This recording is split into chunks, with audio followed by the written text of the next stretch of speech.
Hello everyone, welcome back to my channel. तो students, कैसे हैं आप सब? आई होप आप सब अच्छे होंगे। तो हमने 7th चैप्टर 11th स्टैंडर्ड का इकोनॉमिक्स फिनिश कर दिया है और आज से हम लोग स्टार्ट करने वाले हैं 8th चैप्टर, जिसका नाम है पॉवर्टी इन इंडिया।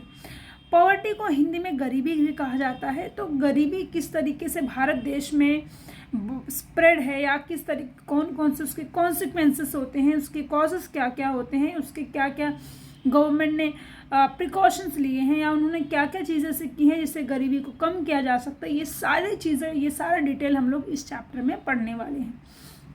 तो वीडियो को स्टार्ट करने से पहले आप सबको मेरे चैनल को लाइक करना है, सब्सक्राइब करना है और अपना ढेर सारा प्यार देना है, ठीक है। तो चलो स्टार्ट करते हैं बिना टाइम वेस्ट किए। स्टूडेंट्स, पॉवर्टी जो है बहुत ही बेस्ट कॉन्सेप्ट है पढ़ने के लिए। हम अगर डीप में समझेंगे तो हमें बहुत ही मज़ा आने वाला है इस चैप्टर को पढ़ने में। तो बेसिकली ये पिक्चर को देख के आप अज्यूम कर पा रहे हो कि पॉवर्टी इन इंडिया का मतलब कितने ज़्यादा गरीबी रेखा है। आपने एक सर्वे पढ़ा होगा जिसमें ये बताया गया है कि हमारे जो इंडिया है वहाँ पे जो 60% ऑफ द पॉपुलेशन है वो कहाँ पर रहती है, वो रूरल एरिया में रहती है। तो रूरल एरिया में रहने की वजह से क्या हो रहा है, यानी कि अर्बन यानी कि ग्रोथ जो है कम होते जा रही है और इसीलिए पॉवर्टी देखने के लिए मिल रहा है। इसका एक रीज़न और भी है कि अनएम्प्लॉयमेंट या लोगों में अगर लोगों के पास जॉब ही नहीं रहेगी तो इन शॉर्ट वो क्या फेस करेंगे, वो गरीबी ही फेस करने वाले हैं, ठीक है। तो चलो इस चैप्टर को स्टार्ट करते हैं और इंटरेस्टिंगली पढ़ते हैं। सबसे पहले पिक्चर देख के आप देख रहे हो कि इसमें एक चीज़ और है कि जब वो छोटी फैमिली होती है तो वहाँ पे चीज़ों को लेके सर्वाइव नहीं करना होता है, राइट। लेकिन अगर वही फैमिली बड़ी हो तो वहाँ पर बहुत ज़्यादा सर्वाइवल रेट बढ़ जाता है, ठीक है। तो चलो स्टार्ट करते हैं। सबसे पहले हम इंट्रोडक्शन देखते हैं। As of 2020 the incidence of multi dimensional poverty has significantly reduce from 54.7% in 2005 and 27.9% in 2015 and 60। यानी कि मल्टी डायमेंशनल पॉवर्टी क्या होती है, यहाँ पे दो चीज़ें होती हैं, एक मटेरियलिस्टिक चीज़ें होती है, एक नॉन मटेरियलिस्टिक चीज़ें होती हैं। मटेरियलिस्टिक चीज़ें स्टूडेंट्स क्या होती हैं, ये सारी चीज़ें हम लोग डिटेल में इस चैप्टर में पढ़ेंगे। जहाँ पर ये देखने मिलता है कि किसी को सोशल एक्सक्लूजन है, वो नॉन मटेरियलिस्टिक हुआ। मटेरियलिस्टिक थिंग्स मतलब जैसे किसी कमोडिटी की प्रॉब्लम हो रही है या किसी भी गुड्स एंड सर्विसेज की प्रॉब्लम हो रही है तो वो मटेरियलिस्टिक होती है। इसीलिए पॉवर्टी को मल्टी डायमेंशनल पॉवर्टी भी कहा जाता है। Okay, so according to United Nation development programme administrator Achim Schneser, India lifted 271 million people out of poverty in 10 years period from the 2006 to 16। यानी इनका एक मोटिव है कि जो इंडिया का जो पॉवर्टी रेट है वो क्या होगा, अपलिफ्ट होगा इन 10 ईयर के गैप में। तो इंट्रोडक्शन की बात करते हैं। Poverty is one of the major challenges faced by India economy. Yes, this is a very, you can say, challenging thing। क्योंकि एक गरीबी से आप जैसे स्टूडेंट्स, हमारा भी बैकग्राउंड बहुत ही पुअर रहा है पहले से, हमने बहुत चैलेंजेस का सामना किया है, देन हम लोग यहाँ पर आए हैं। तो यहाँ पर ही देखने मिलता है स्टूडेंट्स कि यस, जो पॉवर्टी है वो सच में एक चैलेंजिंग पार्ट है। जब एक फैमिली के लिए होता है तो बट ऑब्वियस वो एक देश के लिए भी होता है। सो it is a social economic phenomena. ये सोशल इकोनॉमिक फिनोमेना क्यों है student?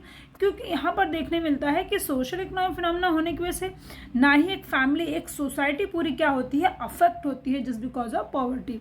So poverty is perceived as social exclusion. Social exclusion का मतलब क्या, सिंपल मैं आपको अगर बताऊँ तो स्टूडेंट्स यहाँ पर ये देखने मिलता है कि यहाँ अगर आपके पास पैसा नहीं है ना तो आपको लोग पूछेंगे भी नहीं, यानी कि आपका सोशल एक्सक्लूजन हो जाता है, यानी कि लोग आपके साथ बातचीत करना कम कर देंगे, आपको एक फैमिली से निकाल दिया जाता है, आप एक सोसाइटी से आप बाहर दिखते हो।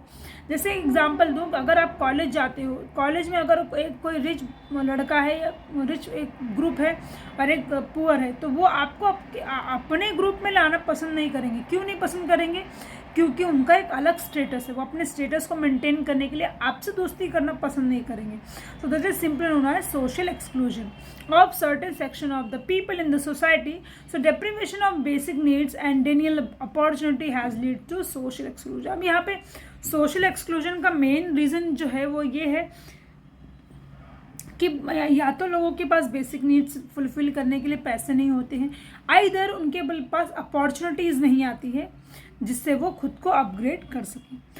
अबाउट द पिक्चर, इस पिक्चर को देख के आपको एक आइडिया आता होगा that concept of poverty in India has long history, economic drain of resources, यानी कि पहले से ही इकोनॉमिक का जो है ड्रेन वो रिसोर्सेस में कमी होते जा रही है। So decline of handicraft, cotton industry, oppressive economic policy, recurrence of phenomena.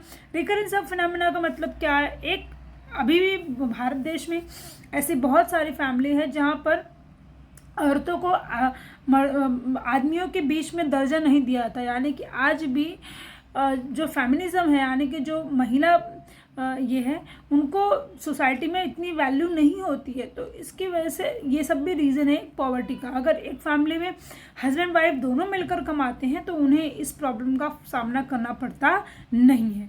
So were responsible for mass poverty among the people during the British period. Eliminating the poverty, अब पॉवर्टी को कम करने के लिए क्या कर सकते हैं?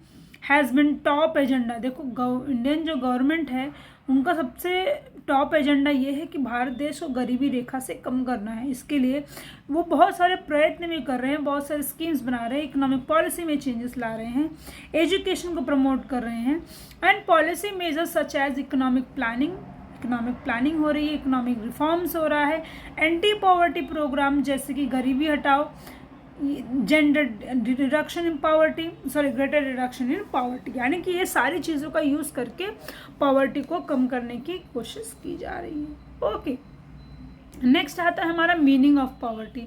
तो मीनिंग में हम देखते हैं in the conventional sense poverty is a situation in which major section of the people in the society is fulfill even the basic needs of life such as clothing, shelter due to lack of sufficient income। देखो poverty का सबसे simple सा मतलब ये होता है कि जब आप इनसफिशिएंट इनकम की वजह से, आप सफिशिएंट इनकम आपके पास ना होने की वजह से अगर आपको बेसिक नीड भी फुलफिल करने में प्रॉब्लम आ रही है, इट मीन आप पॉवर्टी फेस कर रहे हो। अब आता है multi dimensional poverty. Basically multi dimensional poverty होता क्या है students? Concept of poverty in the conventional sense was limited only to basic needs of life. However, in modern time the scope of concept has been enlarged, यानी कि बहुत ज़्यादा क्या हुआ, broad हुआ। So of late of concept of multi dimensional poverty has emerged। तो multi dimensional poverty basically होता क्या है? It is a deprivation in terms of both materialistic और non material dimension. Material dimension क्या होता है? जहाँ पर एक इंसान को या कुछ लोगों को यहाँ पर गुड्स एंड सर्विसेज के लिए उन्हें प्रॉब्लम होता है, जैसे कि हेल्थ हो गया, फूड हो गया, क्लोथिंग हो गया, शेल्टर हो गया, एजुकेशन हो गया, रोड कनेक्टिविटी हो गया, इलेक्ट्रिसिटी हो गया, सेफ ड्रिंकिंग वाटर हो गया। ये सारी चीज़ें जो आती है वो मटेरियल पॉवर्टी में आती है, यानी मटेरियल डायमेंशन में आती है। अगर नॉन मटेरियल डायमेंशन की बात करें तो वो क्या हो जाता है? सोशल डिस्क्रिमिनेशन, यानी कि जब समाज में आपको भेदभाव दिखे तो वो आता है सोशल डिस्क्रिमिनेशन। नेक्स्ट की बात करें concept of poverty. Poverty is a multifaceted. The major concept of poverty in India include absolute poverty और रिलेटिव पॉवर्टी। एब्सोल्यूट पॉवर्टी क्या होता है स्टूडेंट? जहाँ पर कैलोरीज में पॉवर्टी को काउंट किया जाता है, जैसे कि फॉर एग्जांपल गांव के जो लोग हैं उनका जो मतलब जो उनका डाइट होता है वो as compare to urban area के लोगों से ज़्यादा होता है, ठीक है। तो उनका जो पॉवर्टी है वो डिफरेंट लेवल में काउंट होता है, और जो हमारा है जो अर्बन एरियाज में रहते हैं उनका डिफरेंट पाया जाता है। चलो इसको डिटेल में समझते हैं। सबसे पहले जानते हैं एब्सोल्यूट पॉवर्टी क्या होता है। और रिलेटिव पॉवर्टी की अगर मैं बात करूँ तो रिलेटिव पॉवर्टी हमेशा इनकम पे, कंजम्पशन पे, एक्सपेंडिचर पे मेजर की जाती है। ओके, तो बेसिकली एब्सोल्यूट पॉवर्टी की बात करते हैं तो absolute poverty is a measured in term of minimum calorie intake. मैंने आपको यही बताया कि एब्सोल्यूट पॉवर्टी कैसे मेजर की जाती है। आप दिन में कितना कैलोरी इनटेक करते हो, कितनी कैलोरी खाते हो। So according to planning commission determined as per capita daily calorie requirement of 2400 for a person living. जो रूरल एरिया में रहता है उसकी जो कैलोरी होती है उसको minimum in a day 2400 required होती है, लेकिन एज कम्पेयर टू जो अर्बन एरिया में रहता है उसको 2100 रिक्वायर्ड होती है. सो ऑन एन एवरेज जो डेली कैपिटा डेली कैलोरी होती है वो 2250 होती है. So absence of minimum income to satisfy desired level of calorie intake of food leads to absolute poverty. यानी कि इनकम की वजह से अगर एक डिज़ायर्ड कैलोरी भी इंसान नहीं मतलब इनटेक कर सकता है तो वो एब्सोल्यूट पॉवर्टी की कैटेगरी में आता है. तो it is mostly found in a developing country like India. ऐसी जो टाइप की पॉवर्टी होती है वो बेसिकली कहाँ पाई जाती है, तो वो पाई जाती है डेवलपिंग कंट्री में, जैसे कि इंडिया हो गया और ये बहुत सारी कंट्रीज़ है जो स्टिल डेवलप हो रही हैं. सो absolute poverty can be reduced through effective poverty alleviation measuring. तो ये जो पॉवर्टी है वो किस तरीके से कम की जा सकती है, गवर्नमेंट के इफेक्टिव एलिवेशन मेजर्स, यानी कि गवर्नमेंट इस पर किस तरीके से काम कर रहा है उसके बेसिस पे पॉवर्टी को कम किया जा सकता है. दूसरा आता है रिलेटिव पॉवर्टी. रिलेटिव पॉवर्टी क्या होता है स्टूडेंट्स, जहाँ पर इट इज़ जज, यानी कि जो पॉवर्टी होती है वो किस तरीके से जज होती है as comparison of relative standard living of people in different as of group. Then दूसरा पाया जाता है यहाँ पे income measured with respect in different of level of income, wealth, consumption, economic activity. तो ये सारी चीज़ों पे रिलेटिव पॉवर्टी मेजर्ड की जाती है. So such poverty is found in all the countries in the world. So it is a universal phenomena, यानी कि ये हर जगह पे एप्लीकेबल होता है. So relative poverty can not be completely eradicated, यानी कि रिलेटिव पॉवर्टी को कम्प्लीटली ख़त्म किया नहीं जा सकता है. सो कैसे कर सकते हैं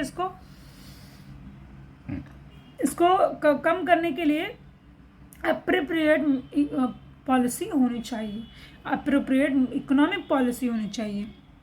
तो नेक्स्ट हमारा कॉन्सेप्ट है poverty line. Poverty line students एक इमेजिनरी लाइन है जो क्या करती है, जो लोगों को पुअर और नॉन पुअर के बीच में डिवाइड करती है, यानी कि उनका पर कैपिटा इनकम कैसा है, हाउस होल्ड एक्सपेंडिचर कैसा है, या इस सारी चीज़ों से पॉवर्टी लाइन क्या होती है डिसाइडेड होती है. नेक्स्ट हमारा आता है कि पॉवर्टी लाइन को किस तरीके से मेजर किया जा सकता है, यानी कि किस तरीके से एक परफेक्ट फिगर बताया जा सकता है. So as per the task force of eliminating poverty constitute by NITI Aayog, poverty line is defined as the threshold expenditure amount of necessary to purchase basket of goods and services that considered necessary to satisfy human needs at a socially acceptable level. अब इसका मतलब क्या है, नीति आयोग ने बताया है कि एक पर्सन का इतना थ्रेशोल्ड एक्सपेंडिचर होना चाहिए जिसके बेसिस पे वो क्या कर सके, वो अपने नीड के अकॉर्डिंग गुड्स एंड सर्विसेज को परचेस कर सके और अपनी बेसिक नीड्स को फुलफ़िल कर सके. अगर वो फुलफ़िल नहीं कर पाता है तो वो क्या हो जाता है, वो पॉवर्टी एलिमिनेट नहीं होगी, यानी कि पॉवर्टी जो है इंक्रीज होती जाएगी. तो पॉवर्टी लाइन के कुछ ऑब्जेक्टिव्स हैं. पहला है टू डिटरमाइन पॉपुलेशन, यानी कि जो नंबर ऑफ पॉपुलेशन है हमारे भारत देश की उसमें कितने नंबर ऑफ पीपल जो है वो अबव पॉवर्टी लाइन है और कितने number of people below poverty line है. यानी कि जो बेसिक नीड्स फुलफिल कर पाते हैं उन्हें अबव पॉवर्टी लाइन में काउंट किया जाता है और जो बेसिक नीड भी फुलफिल नहीं कर पाते हैं उन्हें अबव पॉवर्टी लाइन में कंसीडर किया जा सकता है. नेक्स्ट आता है हमारा to identify the poor on the basis of household consumption expenditure, यानी कि वो उनका हाउस होल्ड कंजम्पशन पैटर्न क्या है, उनका एक्सपेंडिचर कैसा है, उस बेसिस पे भी डिसाइडेड होता है. तीसरा आता है to track poverty in region over period of time and compare it across the region, यानी कि पॉवर्टी को ट्रैक किया जाए. और ट्रैक कैसे किया जाएगा कि चलो इस महीने में इस तरीके का था, नेक्स्ट मंथ में और इम्प्रूव हुआ है, उसके नेक्स्ट मंथ में और इम्प्रूव होगा, इस तरीके से कंपेयर किया जा सकता है थ्रू आउट द रीजन. जैसे मैं बेसिकली मुंबई में नालासोपारा में रहती हूँ, तो नालासोपारा और विरार में कंपैरिजन किया जा सकता है कि इस मंथ में यहाँ पे पॉवर्टी कम हुई, उस मंथ में वहाँ पे पॉवर्टी कम हुई, इस तरीके से कंपैरिजन लेवल किया जा सकता है। And the last point is to provide an estimate of the required expenditure on poverty elimination programme. और क्या करना चाहिए, पॉवर्टी एलिवेशन के प्रोग्राम को बनाना चाहिए। तो ये हमारा लास्ट जो है according poverty line deferred from, देखो पॉवर्टी जो लाइन है वो हर देश में अलग अलग तरीके से बाइफर्गेट की गई है। So according to World Bank, poverty line was defined at $1.90% per capita at 2011 price of purchasing power parity on the basis of 21.2% of India's population below poverty line। तो टाइप ऑफ पॉवर्टी हम लोग next lecture में देखेंगे, ठीक है। यहाँ पे मैं मेरा लेक्चर वाइंड अप करती हूँ, और प्लीज़ मेरे चैनल को बहुत सारा प्यार देना और लाइक एंड सब्सक्राइब करना ढेर सारा। Thank you so much everyone, and yes, keep safe and keep healthy. Thank you.